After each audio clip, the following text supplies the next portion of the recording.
In South Africa, President Cyril Ramaphosa has hit out at the Democratic Alliance (DA) for calling on the United States to intervene in South Africa's upcoming general polls. Now, the official opposition wrote to the U.S. government pleading for additional resources to help bolster the deployment of election observers when South Africa goes to the polls in May. The DA's letter addressed to the U.S. Secretary of State, Antony Blinken, this past week has since sparked outrage from political parties.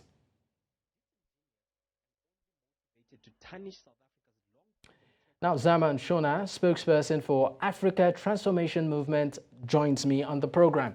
Thank you for your time, Zama. Thank you so much. Good evening to you and the viewers. All right, now let's start off with what you think about the letter the DA wrote to the United States as regards the upcoming elections. Thank you so much. Let me start by saying that there is always reason to want to secure free and fair elections. The history of this country is a history that is marked with occurrences that are very strange during elections. If I might take you to the most recent national and provincial government elections, you would recall that mechanisms that are put in place to bar people from voting and again were a problem. The ink was disappearing. The zip scanners were not connected to a central system which allowed, when you come in to vote for the second time, that the system should read and actually reflect that you had actually voted. And also the system at that time allowed that the ballot paper, not the ballot paper, but the list of names of individuals, the registered candidates, the list of those individuals was a list that was available in all VDs, regardless of where you have registered and where you are voting.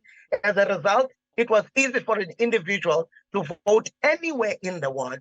It was easy for those individuals to vote anywhere in the province during that time. And there were worrying factors and reports that people were voting again and again because those systems were not okay. And also, one other thing that we would like to raise was the issue of when the IEC gets to a point where the numbers are being tallied.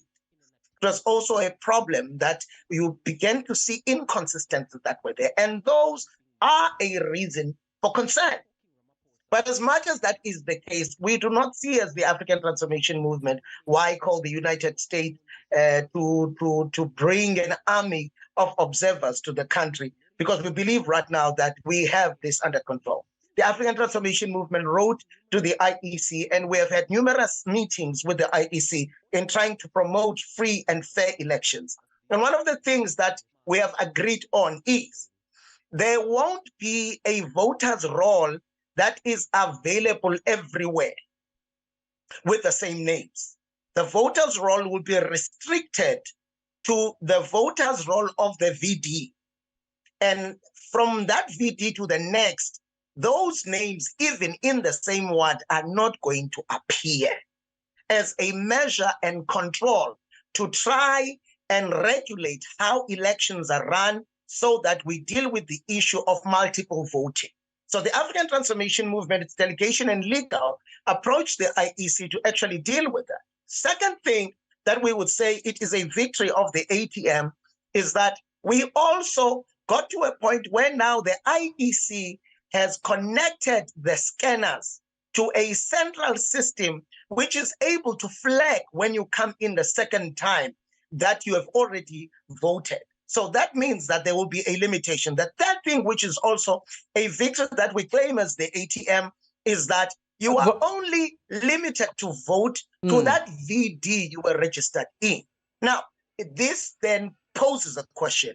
With so many issues in place that or mechanisms in place to speak against this, why is it that the DA chose to go to the United States of America in particular?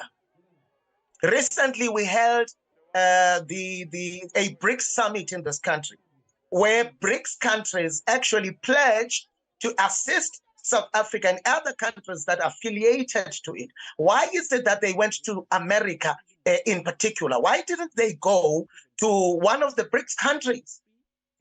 Now, you would know that the DA also, its positioning on the matter of the Middle East and also reports that are showing on issues of funding leans towards the left to an extent that So they're are you even talks suggesting currently. that aside these elections, the DA might have some sort of ulterior or alternative agenda? Because, I mean, the ANC, you know, is of the opinion that it thinks that this particular move is quite disingenuous. And of course, there seems to be another agenda on the part of the DA. Do you also share that line of thought? What? Let's dispel the notion that it's disingenuous. The ANC is a party that has proven itself to be crooks. Let's just put it out there. So any attempts, they may be overboard, but any attempts to protect the elections are not wrong. But we believe that the DA has gone overboard. Sorry, I'm sorry to Now, take you back. You said the ANC is a party that's proven itself to be crooks. That's skin deep. Why do you say that? Recently, Fikile Mbalula, the Secretary General of the ANC, went on media platforms, and in those media platforms said, as the ANC, we protect crooks who are presidents. In full view of the, but we issue instructions to actually protect those people. It is no secret that the recent state capture report implicates members of the ANC. So the ANC has proven time in and again that it is a party of crooks. Go further.